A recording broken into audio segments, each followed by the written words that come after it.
सुप्रभात. सर्वांना नमस्कार. आम्ही Nirmala Niketan college of home सायन्सचे TYCRM अर्थात TY कम्युनिटी रिसोर्स मॅनेजमेंटचे विद्यार्थिनी आजच्या ऑनलाईन सत्रामध्ये आपल्या सर्वांचे सहर्ष स्वागत करत आहोत. सर्वप्रथम प्राध्यापक सुनीता जयस्वाल आणि रूपाराव मॅडम यांचे आभार. आजच्या कार्यक्रमात भाग घेतलेल्या विद्यार्थिनींची नावे पुढील प्रमाणे. मी सर्वप्रथम अरुंधती डोळस, मुग्धा आयरे, विशाखा पोयरेकर, शर्वरी सरनाईक, शर्वरी पालंडे, मॅर्लिन अल्मेडा आणि परिसा डायस.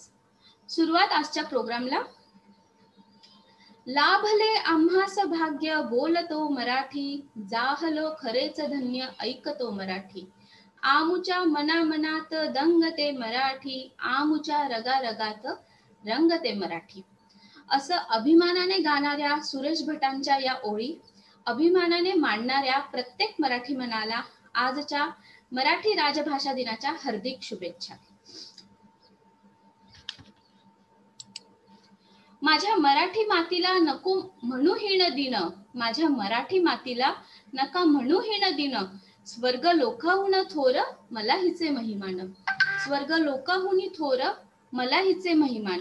असं आपल्या काव्य प्रतिभेतून मांडणाऱ्या कविवर्य वि.वा. शिरवाडकर अर्थात विष्णू वामन शिरवाडकर, अर्थातच कुसुमाग्रज या नावाने प्रसिद्ध असलेले कवी यांचा आज जन्मदिवस जयंती. हा दिवस शासनाने जागतिक राजभाषा दिन म्हणून जाहीर केलेला आहे. 1987 रोजी कुसुमाग्रजांना ज्ञानपीठ पुरस्कार मिळाला.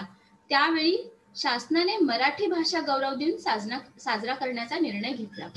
मराठी भाषेला अभिजात मराठी भाषेचा दर्जा मिळवून देण्यासाठी जागतिक मराठी अकादमीने पुढाकार घेतला. या दिवसाला अनेक नावाने संबोधले जाते. त्यापैकी आहे मायबोली मराठी भाषा दिन, मराठी भाषा गौरव दिन व जागतिक मराठी भाषा दिन. आजच्या दिवसाचे महत्त्व तर भरपूर खूप मोठे आहे. तर आपल्या समोर मुग्धा आयरे घेऊन येत आहे विस्तृत माहिती आजच्या दिवसाची, अर्थातच जागतिक मराठी भाषा दिनाची. तर चला तर मग आपण पाहूयात काय सादर करते ती.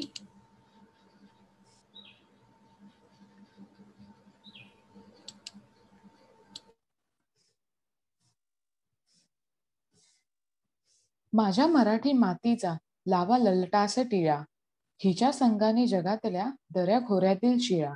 कुसुमाग्रज यांनी किती सुंदरपणे ह्या ओळीतून मराठी भाषेचे वर्णन दिले आहे.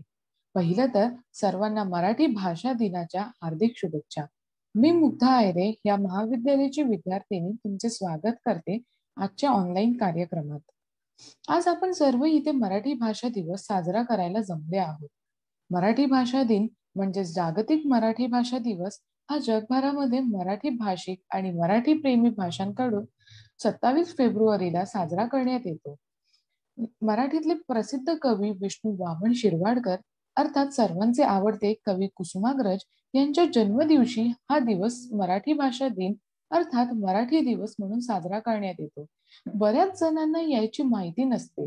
मराठी भाषा दिन माहिती आम्ही तुम्हाला या मराठी भाषा दिनानिमित्त देणार आहोत.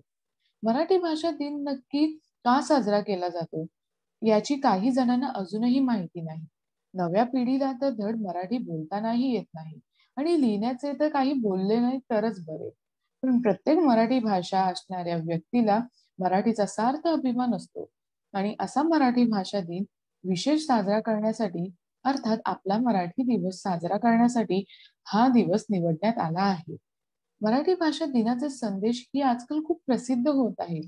मराठी भाषा गौरव दिन असंही याला म्हणतात. मराठी भाषा दिनाचं महत्व काय आहे हे आपण आधी जाणून घेऊया. मराठी भाषा दिन हा कुसुमाग्रजांच्या जन्माच्या दिवशी साजरा करण्यात येतो.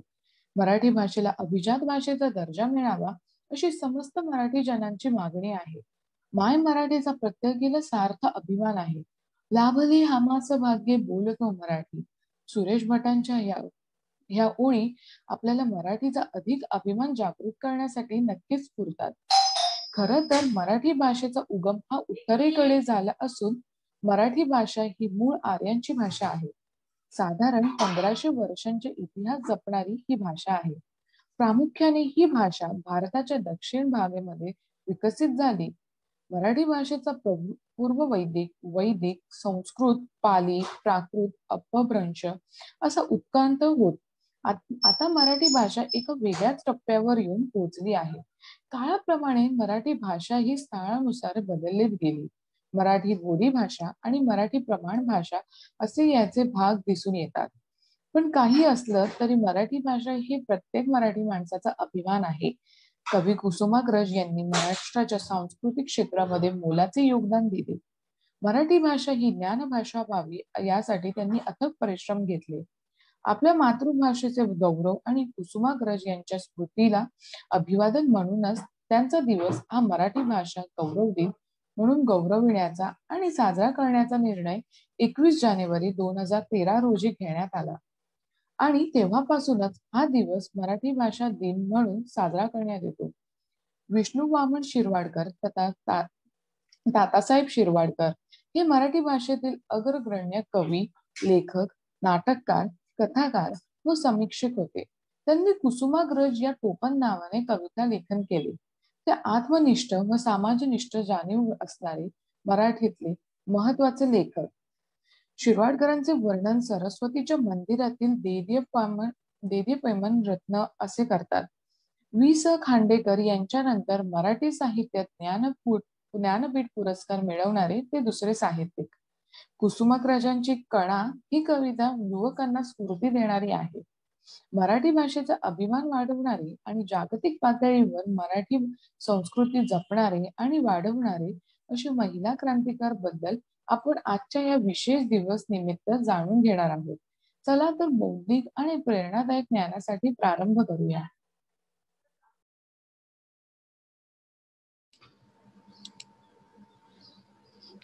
धन्यवाद मुग्धा. आजच्या दिवसाची विस्तृत माहिती दिल्याबद्दल धन्यवाद. खूप छान माहिती आमच्यापर्यंत पोहोचवलीस. यापुढे आपल्या मराठी भाषेला साहित्य आणि इतिहासाची खूप मोठी किनार लाभलेली आहे. आपली मराठी भाषा संतांची कीर्तने, भारुडे, भजनांनी सजलेली आहे. हीच आपली मराठी भाषेची संपत्ती आहे. मराठी मातीत खूप मोठे मोठे महान संत, समाजसुधारक, साहित्यकार घडले. त्याचपैकी काही थोर महिलांविषयी आज आपण बघणार आहोत. आज आपण त्यांच्या कार्यांना उजाळा देणार आहोत. आपल्या समोर सर्वप्रथम येते विशाखा पोयरेकर. ती सांगणार आहे सावित्रीबाई फुले यांविषयी. चला तर बघूयात काय सादर करते ती.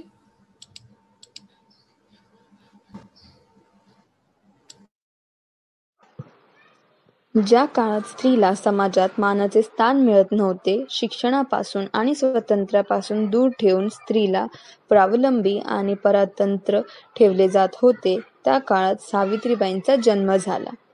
त्यांचा जन्म 18 जानेवारी 1931 झाला. सावित्रीबाईंना ज्योतिबा फुले यांचा उदार दृष्टिकोन असल्याने स्वतःचे व्यक्तिमत्व घडविण्यास संधी प्राप्त झाली. 14 जानेवारी 1848 साली ज्योतिबांनी पुण्यास मुलींची पहिली शाळा काढली. पण मुलींना शिकवायचे धाडस करायला कोणी शिक्षक पुढे येईना. तेव्हा सावित्रीबाई शाळेत जाऊन मुलींना शिकवू लागल्या.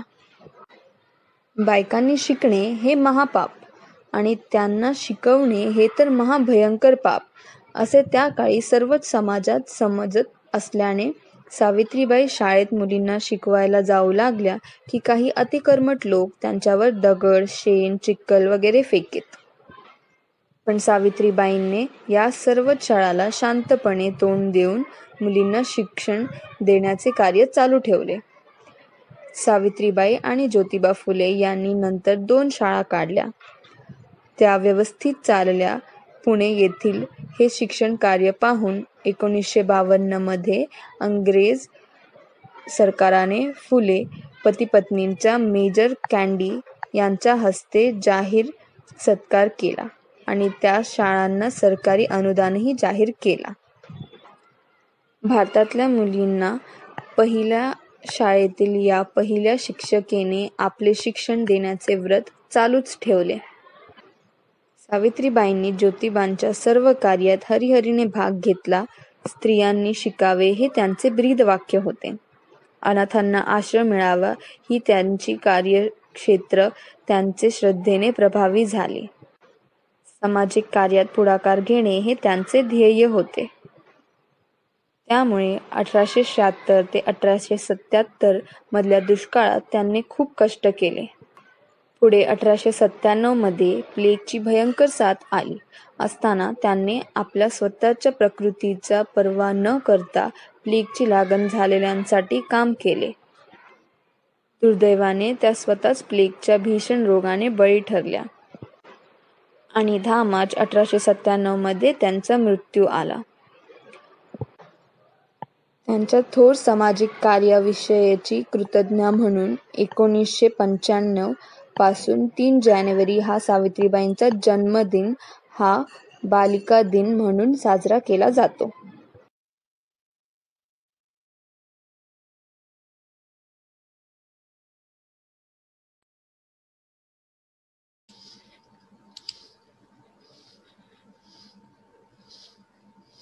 धन्यवाद विशाखा पोरेकर. सावित्रीबाई ज्ञानज्योती सावित्रीबाई फुले, पहिली महिला शिक्षिका यांच्याबद्दल सांगितल्याबद्दल. पुढे आपल्या समोर येत आहे शर्वरी सरनाईक. ती सांगणार आहे आनंदीबाई गोपाळराव जोशी यांविषयी. चला तर पाहूयात काय सांगते ती.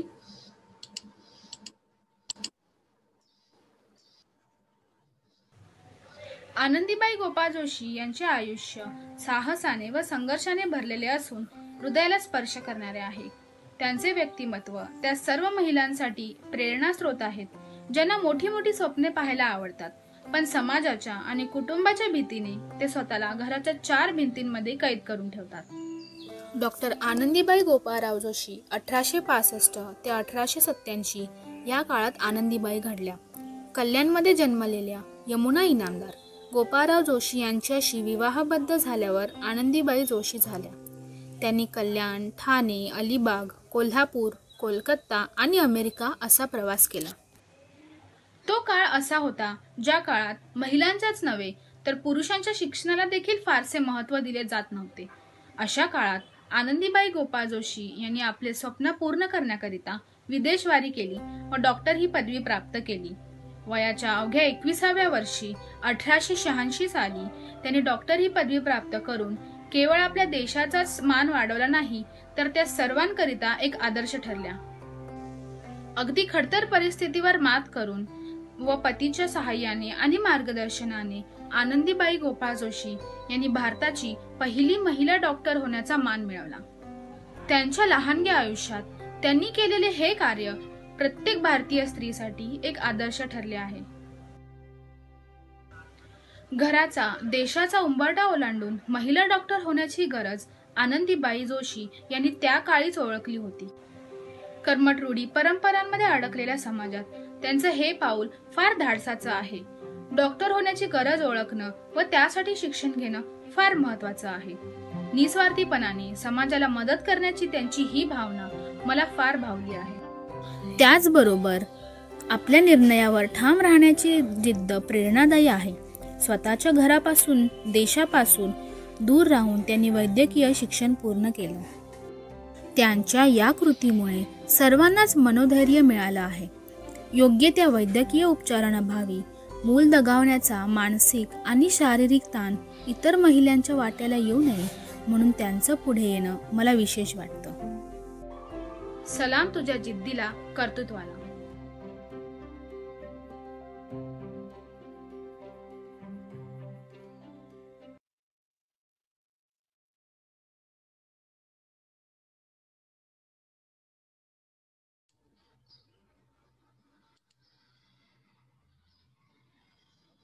धन्यवाद शर्वरी सरनाईक. यापुढे आपल्या समोर येत आहे शर्वरी पालांडे. ती घेऊन येत आहे वीर माता जिजाबाई यांविषयी.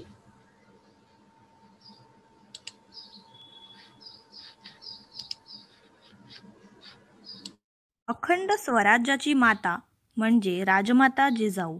स्वराज्याचे 2 ढाणे वाघ छत्रपती शिवाजी महाराज आणि छत्रपती संभाजी महाराज ज्यांच्या छत्रछायेखाली वाढले त्या राजमाता जिजाऊ, ज्यांनी स्वराज्य उभारणीमध्ये बहुमूल्य साथ दिली आणि वेळोवेळी मार्गदर्शन केले त्या राजमाता जिजाऊ.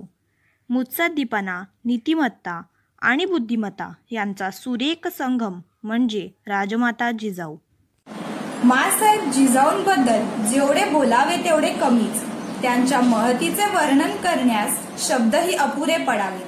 त्यांचे नाव जरी मुखातून निघाले तरी शरीर अगदी रोमांचून उठतं. ज्या वयात मुले खेळण्यात दंग असतात त्या वयात जिजाऊ तलवारीची मूठ घट्ट पकडण्यात दंग होत्या. माता केवळ मायाळू नसून शक्ती असू शकते याचे सर्वात मोठे उदाहरण जिजाबाई यांचे असावे. राजमाता जिजाऊ यांनी प्रतिकूल परिस्थितीवर मात करून स्वराज्य निर्माण करणारे छत्रपती शिवाजी महाराज घडवले. स्वराज्य संकल्पनेची बी मातेनेच आपल्या शिवरायांच्या मनात पेरली. शहाजीराजांची कैद व सुटका, अफझल स्वारी, शिवरायांची कैद आणि सुटका अशा स्वराज्यावर आलेल्या एकाहून एक प्रचंड संकटांना सामोरे जाण्याची प्रेरणा त्यांनी शिवरायांना दिली. मुलं आईकडून सदाचार व प्रेमाचा तर वडिलांकडून कर्तृत्वाचा वसा घेतात, पण जिजाऊ त्याला अपवाद आहेत. शहाजीराजेंच्या गैरहजेरीत त्यांनी दोनही भूमिका पार पाडल्या. या संस्कारांच्या जोरावरती छत्रपती शिवरायांनी हजारो वर्षांची गुलामगिरी मोडून काढली. हिंदवी स्वराज्याची स्थापना केली. पुत्राच्या कर्तृत्वावर वेळोवेळी प्रोत्साहनाची, मार्गदर्शनाची फुंकर घालत त्याला राजसिंहासनावर अधिष्ठित झालेला बघेपर्यंत जिजाऊ लढत राहिल्या. अशा या थोर मातेस माझे विनम्र अभिवादन. मुजरा माझा त्या मा जिजाऊला, मुजरा माझा त्या मा जिजाऊला, घडविले तिने त्या शूर शिवबाला. साक्षात होती ती आई भवानी, साक्षात होती ती आई भवानी, जन्म घेतला तिच्या पोटी शिवानी. धन्यवाद.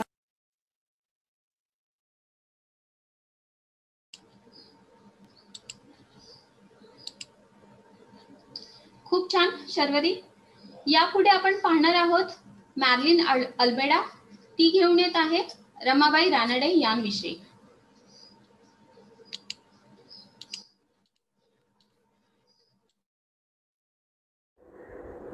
रमाबाई रानडेंचा जन्म 25 जानेवारी 1862 रोजी जिल्ह्यातील देवराष्ट्र, सातारा जिल्ह्याच्या लहानशा खेड्यात झाला. रमाबाई रानडे या स्त्री हक्क आणि समान अधिकार चळवळीच्या खंड्या पुरस्कर्त्या होत्या. त्यांनी या क्षेत्रात केलेले भरीव कार्य हे भारतीय स्त्रीमुक्ती चळवळीसाठी नेहमीच प्रेरणादायी ठरली आहे. स्त्री चळवळ आणि सामाजिक सुधारणा या क्षेत्रातील त्या अग्रणी होत्या. वयाच्या 11व्या वर्षी त्यांचा महादेव गोविंद रानडे यांच्याशी विवाह झाला. स्त्री शिक्षण हे त्या काळात सामाजिकदृष्ट्या वर्ज्य गोष्ट होती. महादेव रानडे हे सामाजिक चळवळ आणि नवविचारी मतवादांचे खंदे पुरस्कर्ते होते. घरच्यांच्या आणि समाजाचा विरोधाला जुगारून महादेव रानडे यांनी आपल्या पत्नीस शिक्षित केले. रमाबाईंनी उत्तम गृहिणी धर्मासोबतच आपल्या पतीच्या सामाजिक कार्यात मदत करून मोलाची भर घातली. रमाबाई रानडे यांच्या सेवसदनेच पहिली नर्स देशाला दिली. परंतु रमाबाईंनी 1916 मध्ये सब असिस्टंट सर्जन हा अभ्यासक्रम सुरू केला.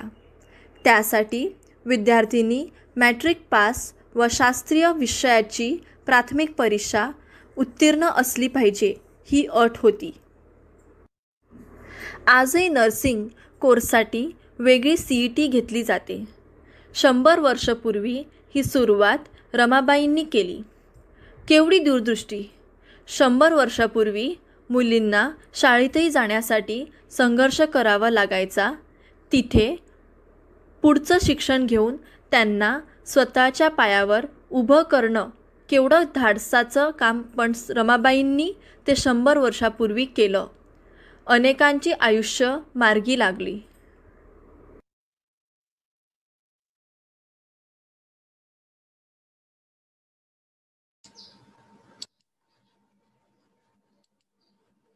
धन्यवाद मार्लिन. याच पुढे आपल्या समोर येत आहे परिसा डायस. ती घेऊन येत आहेत अहिल्याबाई होळकर यांविषयी.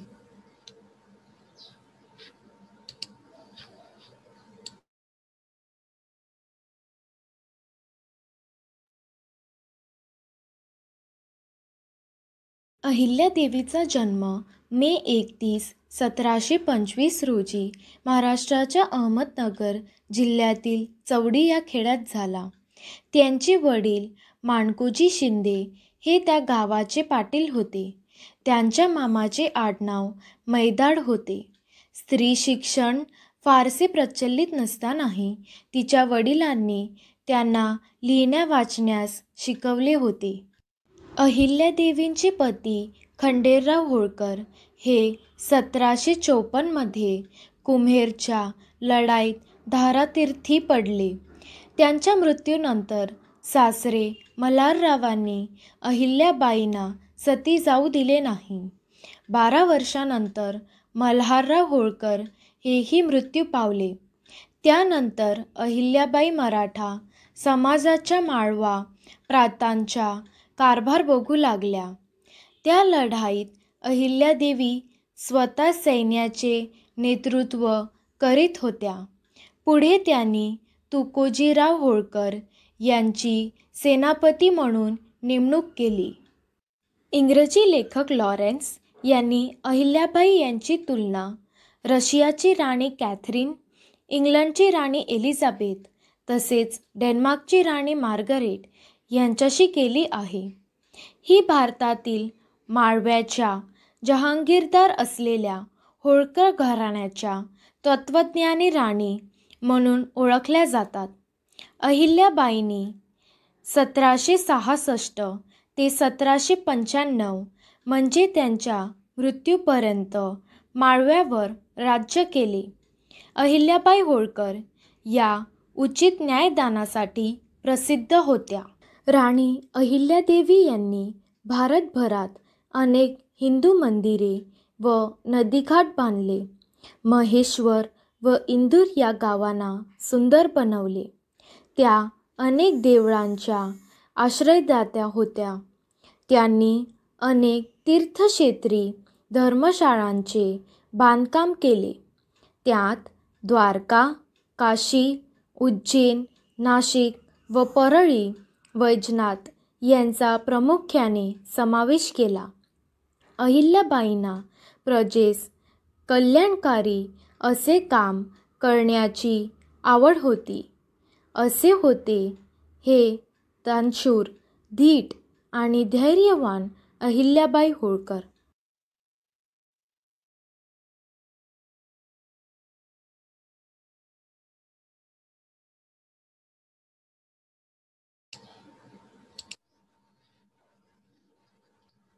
धन्यवाद परिसा डायस. सर्वांनी खूप छान आपले मत मांडले आहेत. वेगवेगळ्या निरनिराळ्या व्यक्तींविषयी, त्यांच्या कार्यकर्तृत्वाविषयी खूप छान. आणि अदिती शहा हिचे खूप कौतुक आणि तांत्रिकी सहाय्य दिल्याबद्दल खूप खूप आभार. धन्यवाद. तर आजच्या दिवसाचे औचित्य साधून आपण आमच्यापर्यंत माहिती सादर केल्याबद्दल सर्वांचे खूप खूप आभार. त्यांच्या कार्यकर्तृत्वाविषयी सांगितल्याबद्दल सर्वांचे मनापासून धन्यवाद. आता आपण कार्यक्रमाच्या शेवटी पोहोचलो आहोत. तर आपण बघणार आहोत कविवर्य कुसुमाग्रजांच्या कवितांच्या काही ओळींचे सादरीकरण. त्यासाठी मी परिसा शर्वरी यांना मी बोलावते. त्या सादर करत आहेत कुसुमाग्रजांच्या काही ओळी.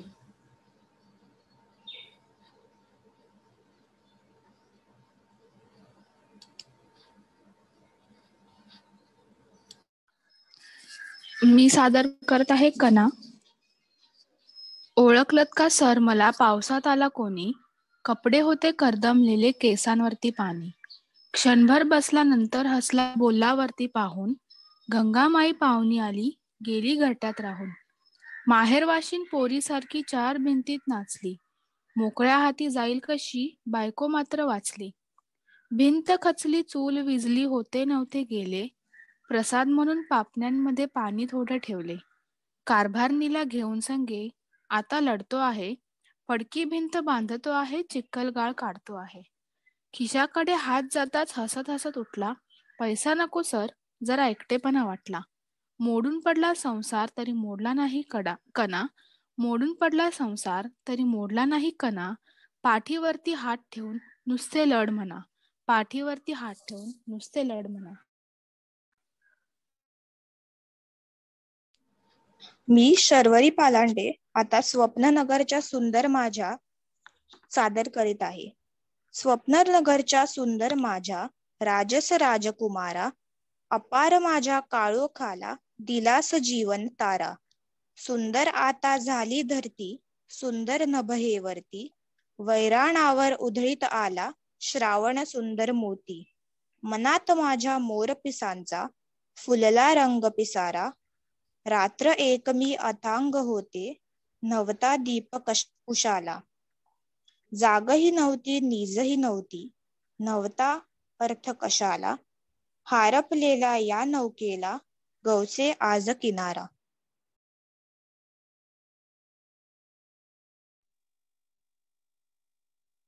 मी परिसा डायस माझी जगणे होते गाणे ही कविता सादर करते आहे. जाता जाता गाईन मी, गाता गाता जाईन मी, गेल्यावरही या गगनातील गीतामधुनी राहीन मी. माझे जगणे होते गाणे, कधी मनाचे कधी जनाचे, कधी घनाशय कधी निराशय, केवळ नाद तराणे. अलापींची संत सुरावळ, वा रंगांचा संकळ गोंधळ, कधी आतरतात काळजातली, केव्हा फक्त बहाणे. राई मधले राजस कुंचन, कधी स्मशान मधले क्रंदन, अजनातेचे अरण्य केव्हा, केव्हा शब्द शहाणे. जमले अथवा जमले नाही, खेद खंत ना उरले काही, अदृश्यातील आदेशांचे ओझे फक्त वहाणे. धन्यवाद.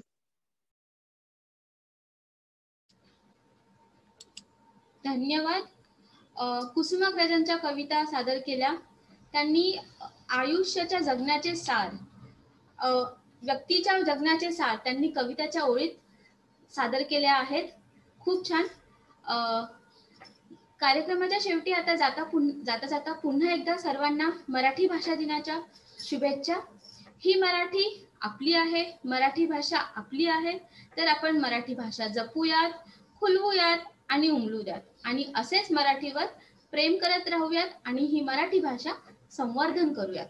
धन्यवाद. नमस्कार.